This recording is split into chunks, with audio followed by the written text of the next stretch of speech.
కూటమి ప్రభుత్వం ప్రవేశపెట్టిన పీపీపీ విధానం ఏదైతే ఉందో మెడికల్ కాలేజెస్ అన్నీ కూడా ప్రైవేటైజ్ చేయటం, అట్ ది సేమ్ టైం లేదా పబ్లిక్ అండ్ ప్రైవేట్ పార్ట్ అంటే గవర్నమెంట్తో పాటు ప్రైవేట్ ఎంటిటీస్ వాటిని మేనేజ్ చేసే విధానం ఏదైతే ఉందో దాన్ని వ్యతిరేకిస్తూ వైఎస్ఆర్ కాంగ్రెస్ పార్టీ 1,000,000 సంతకాలు సేకరించి దాన్ని గవర్నర్ గారికి సబ్మిట్ చేసిన మాట మీ అందరికీ తెలిసిందే, నిన్న జరిగింది.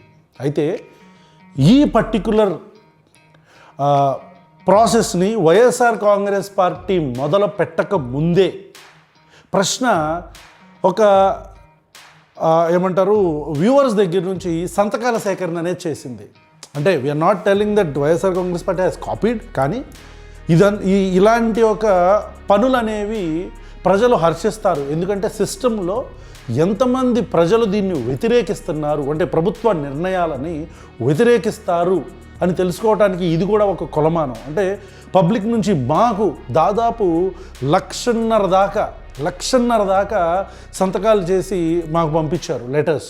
అంటే మేము ఒక ఫార్మాట్ క్రియేట్ చేస్తాము, దాంట్లో వాళ్ళు డేట్, నేమ్ అండ్ ప్లేస్ ఈ 3 పెడితే వస్తాయి అన్నమాట. సో ఇనీషియల్గా మాకు ఒక 30,000-40,000 వచ్చినాయి. బట్ రెండో వీడియోలో మళ్ళీ అప్పీల్ చేస్తే దాదాపు పుష్ బాగా వచ్చి 1.5 lakhs దాకా వాళ్ళు పంపించారు. మేము వాటిని ప్రింట్ తీసి ప్రిన్సిపల్ సెక్రటరీకి పంపిద్దాం అనుకుంటే వాళ్ళు హీ ఈజ్ నాట్ యాక్సెప్టింగ్, అంటే ఆ టీమ్ డిపార్ట్మెంట్ నుంచి మాకు యాక్సెప్టెన్స్ రావట్లేదు. ఎందుకంటే 1.5 lakhs లెటర్స్ అన్నీ కూడా త్రూ ఏమంటారు కవర్స్తో పాటు వెళ్ళి మేము వాళ్ళకి ఇవ్వాలి అంటే ఓ పెద్ద లోడ్ తీసుకొని వెళ్ళి ప్రిన్సిపల్ సెక్రటరీ ఆఫీస్ ముందు ఇన్ని కుప్ప పడేయాలి. అది మళ్ళీ పబ్లిక్ నేషన్స్ కింద కేసెస్ అవన్నీ పెడతారని చెప్పని మేము వాటిని త్రూ ఆన్లైన్ సబ్మిట్ చేస్తున్నాము. త్రూ ఆన్లైన్ సీఎంఓకి, at the same time principal secretary for medical health department వీళ్ళందరికీ కూడా ఆన్లైన్ సబ్మిట్ చేద్దామని చెప్పని డిసైడ్. ఎందుకంటే అవి ప్రింట్ తీసి పెట్టాం, కానీ ఆ డాక్యుమెంట్స్ అన్నీ కూడా తీసుకెళ్ళి పెడదాము అంటే ఇద్దాము అంటే they are not accepting. So అందుకని we decided to send it through email or through online portal in the health department. Principal సెక్రటరీకి ఒక ఈమెయిల్ ఉంది, దానికి పంపిస్తాం. Right, this is about the update. ఇక రెండోది, పీపీపీ విధానాన్ని ఎందుకు ప్రతిపక్షాలు కావచ్చు కొంతమంది వ్యతిరేకిస్తున్నారు అనే దాని మీద ప్రభుత్వం నుంచి చాలామంది కౌంటర్ సీయటం జరిగింది. ఈరోజు ఏం తెలుసు వీళ్ళకి పీపీపీ విధానం అని చెప్పని ఇది చేయటం జరిగింది. 2 డైవర్షన్ పాలిటిక్స్ కూడా చేస్తాం మొదలుపెట్టారు. అయితే మేము ఆల్రెడీ దీని మీద ఒక గ్రౌండ్ రిపోర్ట్ చేసాం. మెడికల్ కాలేజెస్ కట్టలేదు అసలు జగన్మోహన్ రెడ్డి అనే వ్యక్తి అన్నప్పుడు, ఎందుకు కట్టలేదు, ఇదిగోండి కట్టారని చెప్పని ఫస్ట్ కాలేజ్ మేము బందర్ కాలేజ్కి వెళ్తే అక్కడ మొత్తం లోపల గొడవ చేశారు.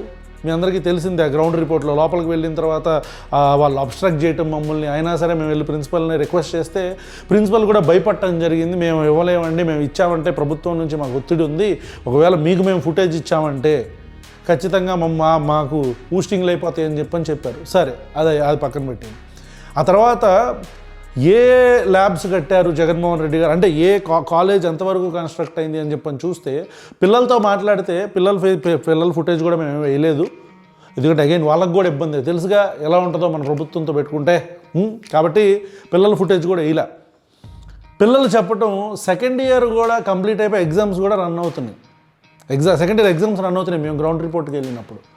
సో ఆల్రెడీ కట్టేసిన కాలేజెస్ని అసలు కట్టలేదని చెప్పని, లేదా కన్స్ట్రక్షన్ అయిపోయి క్లాసెస్ కూడా రన్ అవుతున్న కాలేజ్ బ్యాక్ సైడు ఎక్కడెక్కడైతే కన్స్ట్రక్షన్స్ ఇంకా లాస్ట్ మూమెంట్లో లాస్ట్ ఫేజ్లో ఉంటాయో అక్కడికి వెళ్ళి దాన్ని అదేదో మసిపూసి మారేడికాయ చేసి అసలు కన్స్ట్రక్షన్స్ జరగలేదనేది ఒకటి అబద్ధం అయితే, రెండోది జరిగినా సరే పూర్తి స్థాయిలో జరగలేదని చెప్పని రెండో అబద్ధం, 3 సరే దొరికిపోయిన తర్వాత ఇంకేం చేస్తామని చెప్పని దొరికిపోయాం కదా అని చెప్పని ఫైనల్గా అసలు ఎక్కడ ప్రభుత్వాలు కానీ, అంటే ఇది సెంట్రల్ గవర్నమెంట్ నుంచి వచ్చిన ఒక స్కీము, దీనిలో జగన్మోహన్ రెడ్డికి ఏమీ లేదని చెప్పి ఇట్లా రకరకాలుగా చెప్పి ప్రజల్ని మభ్యపెట్టే ప్రయత్నం చేశారే తప్ప దీనివల్ల ఎలాంటి ఉపయోగం ఉంది, పీపీపీ విధాన్ని ప్రైవేటైజ్ చేయటం వల్ల ఏంటి ఉపయోగాలు, ప్రజలు ఎందుకు నష్టపోరు, అంటే ప్రైవేట్ ఎంటిటీ ప్లే చేయడానికి వచ్చిందంటే వాడు ఏమన్నా సేవ చేయడానికి వస్తాడా?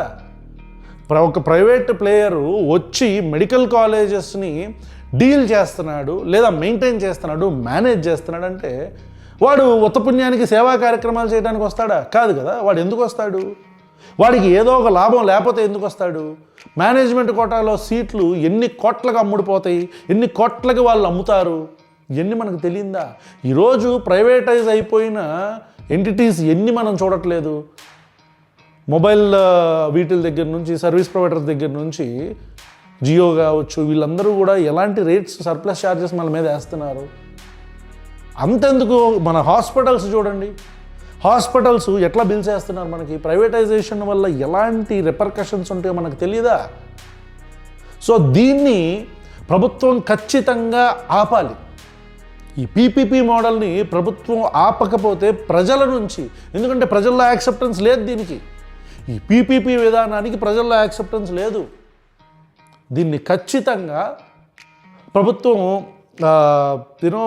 బాధ్యతాయుతంగా ముందుకు తీసుకెళ్ళాలి. ఈ పీపీపీ విధానాన్ని ఆపేసి, అంటే మా దగ్గర, అంటే ప్రభుత్వం దగ్గర ఒక 5 నుంచి 10,000 కోట్లు ఉంటే ఈ మొత్తం 17 మెడికల్ కాలేజెస్ని కంప్లీట్ చేసి రన్ చేయొచ్చు. ఆ డబ్బులు లేవంటది ప్రభుత్వం. కానీ నారా లోకేష్ గారేమో మేము ఒలింపిక్స్ని ఆంధ్రాలో పెడతాను. ఏ మాటలు ఈ మాటలు? ఒలింపిక్స్ని ఆంధ్రాలో పెడతారా? సరే పెడతాము అన్న ఆలోచన కూడా తప్పు కాదు. ఎందుకంటే ఎవరైనా సరే, ఏ కంట్రీ అయినా సరే ఇన్వైట్ చేయాల్సిందే కదా. ఇప్పుడు చైనా బీజింగ్లో పెట్టినా సరే, ఎక్కడైనా సరే, ఎవరైనా సరే ఒలింపిక్స్ ఎక్కడైనా పెట్టాల్సిందే. సో పెడితే తప్పే ఉంది అంటే నిజంగా తప్పులేదు. ఒలింపిక్స్ ఆంధ్రాలో పెడితే తప్ప కాదు. కానీ దానికి ఎంత ఖర్చు అయింది? బీజింగ్లో కొన్ని బిలియన్స్ అయింది, బిలియన్స్ అయింది ఖర్చు బీజింగ్లో ఒలింపిక్స్ కండక్ట్ చేయడానికి. మన దగ్గర ప్రైవేట్ కాలేజెస్కి, మన ప్రభుత్వ కాలేజీలను మెయింటైన్ చేయడానికి మన దగ్గర 5,000-10,000 కోట్లు లేవు. కానీ ఒలింపిక్స్ మాత్రం మనం పెట్టేస్తాం ఇక్కడ. అట్లా ఉంటుంది మనతోని. గవర్నమెంట్ ఎంప్లాయీస్కి, ఉద్యోగాలు చేస్తున్న వాళ్ళకి జీతాలు ఇవ్వడానికి మన దగ్గర డబ్బులు లేవు, ఒలింపిక్స్ పెట్టేస్తాం మనం. The government should definitely rethink about the decision of PPP. I think అదే దాని గురించే once again we request the government to kindly rethink and pull back your decision. ఈగోలకు పోవద్దండి Chandrababu Naidu గారికి. ఈగోలకు పోవద్దు. ఈ ప్రైవేటైజ్ చేసి ఈ కాలేజెస్ని కావచ్చు, వీటిల్ని ప్రైవేటైజ్ చేసేసి మనం దాని నుంచి ఏదో ₹1-2 తీసేసుకుందాం అనుకుంటే this will end in a very bad position. ప్రభుత్వానికి ఇది ఖచ్చితంగా చంపపెట్టు లాంటిదే. So definitely government, we request the Andhra Pradesh government to rethink about the decision. Thank you so much.